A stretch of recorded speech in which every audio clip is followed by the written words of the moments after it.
اعوذ باللہ من الشیطان الرجیم بسم اللہ الرحمن الرحیم والذین آمنوا وعملوا الصالحات. ہاں، اس کے برعکس جو لوگ ایمان لائیں اور نیک عمل کریں. اب نیک عمل میں ہر شخص نے اپنا اپنا نظریہ بنا رکھا ہے. مراد نیک عمل قرآن مجید کا کیا ہے؟ دین کے سارے تقاضوں کو ادا کرنا، وہ نیک عمل ہوگا. آپ نے ایک نیکی لے لی، یتیم خانہ کھول دیا، بڑی فاؤنڈیشن بنا دی، بیواؤں کا انتظام ہو رہا ہے، لیکن کاروبار میں سودی لین دین ہے، جھوٹ ہے، فریب ہے، دھوکہ ہے، سب چل رہا ہے. تو یہ نہیں ہے. دین کے تقاضے یہ بھی ہے کہ دین کو قائم کرنے کی جد و جہد میں لگو، اس کی شرائط پوری کرو.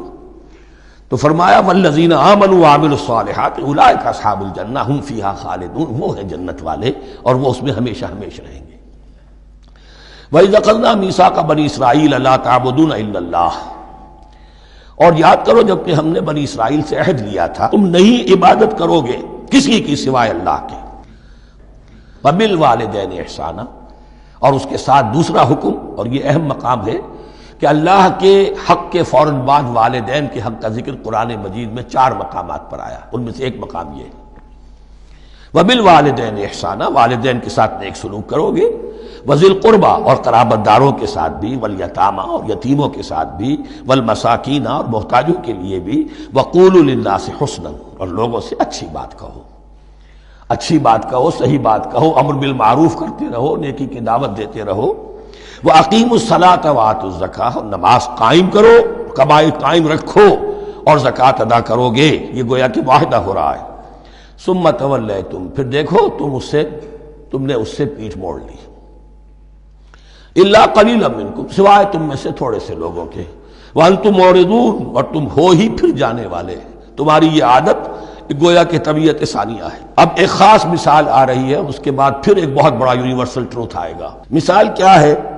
اللہ نے ان سے ایک عہد لیا تھا وَإِذْ أَخَذْنَا مِيثَاقَكُمْ، ہم نے تم سے یہ عہد بھی لیا تھا لَا تَسْفِكُونَ دِمَاءَكُمْ. دیکھو اپنا خون نہیں بہاؤ گے، یعنی آپس میں جنگ نہیں کرو گے، لڑو گے نہیں. تم بنی اسرائیل ایک وحدت بن کر رہو گے، جیسے کہ قرآن مجید میں آیا ہے انما المؤمنون اخوۃ، تم بھائی بھائی ہو. لا تسفکون دماءکم، اپنا خون نہیں بہاؤ گے. ولا تخرجون انفسکم من دیارکم، اور نہ ہی تم نکالو گے اپنے کچھ لوگوں کو ان کے گھروں سے. اب یہاں مجھے وضاحت کرنی پڑے گی ورنہ بات سمجھ میں نہیں آئے گی کہ جب حضرت یوشع ابن نون کی سرکردگی میں بنی اسرائیل نے فلسطین کو فتح کرنا شروع کیا، اور سب سے پہلے جیریکو فتح کیا گیا شہر. اس کے بعد جب سارا فلسطین فتح کر لیا تو انہوں نے ایک مرکزی حکومت قائم نہیں کی. 12 قبیلوں نے 12 حکومتیں بنا لی. جیسے 12 چشمے تھے پانی کے، ویسی 12 حکومتیں. اب ظاہر بات ہے جہاں 12 حکومتیں ہوں گی تو وہ طوائف الملوکی جس کو کہتے ہیں، آپس کی کھٹ پٹ ہوتی تھی، جنگیں ہوتی تھی. پھر ان میں سے ایک دوسرے پر حملہ کر کے وہاں کے لوگوں کو نکال باہر کرتے تھے، بھاگنے پر مجبور کر دیتے تھے. تو یہ تھی ان کی کیفیت.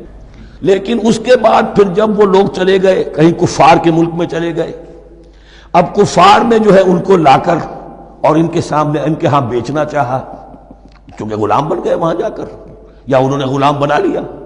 تو اب فدیہ دے کر چھڑا رہے ہیں کہ ہمیں حکم دیا گیا ہے کہ جو بھی تمہارا اسرائیلی بھائی ہو اس کو فدیہ دے کر چھڑا لو اگر کہیں وہ اسیر ہو جائے.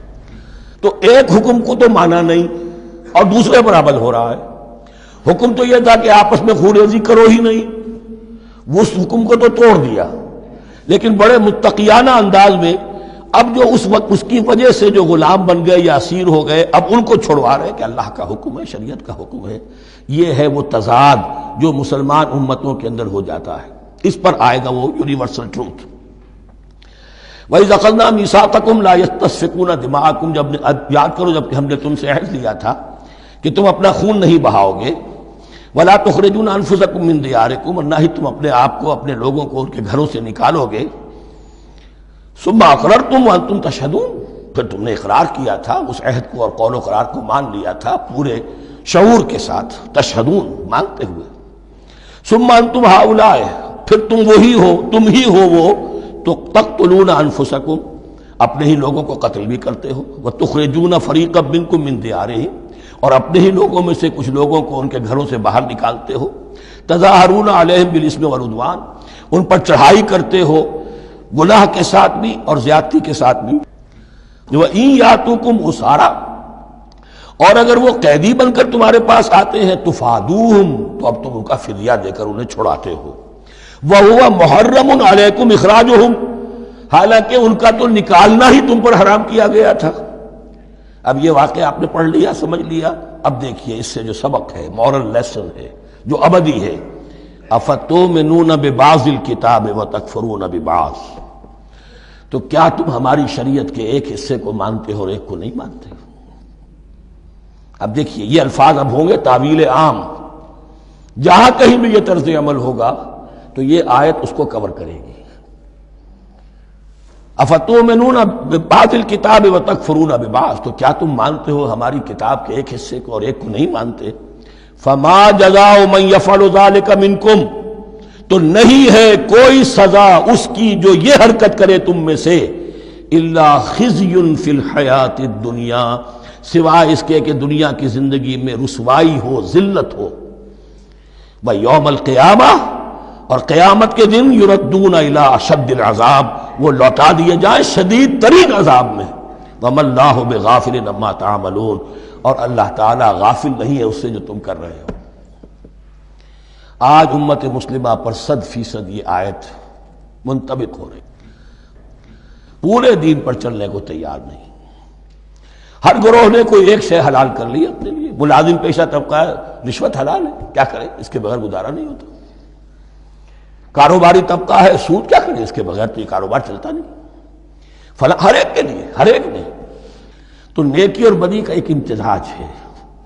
کل دین جب تک وہ نہ ہو تو اس کی سزا یہ ہے خزی فی الحیات الدنیا، وہ ہمارے اوپر ہے۔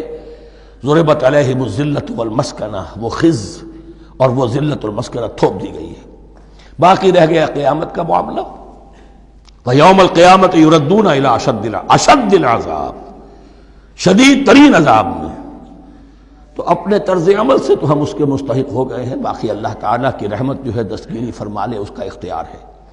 لیکن دھمکی کا پھر انداز دیکھیے، وَمَا اللَّهُ بِغَافِلٍ عَمَّا تَعْمَلُونَ، اللہ غافل نہیں ہے اس سے جو تم کر رہے ہو۔ ہر سال عمرہ فرما کے آ رہے ہیں، کس رقم سے فرما کر آ رہے ہیں یہ اللہ کو معلوم ہے، یہ حلال سے کمائی تھی یا حرام سے۔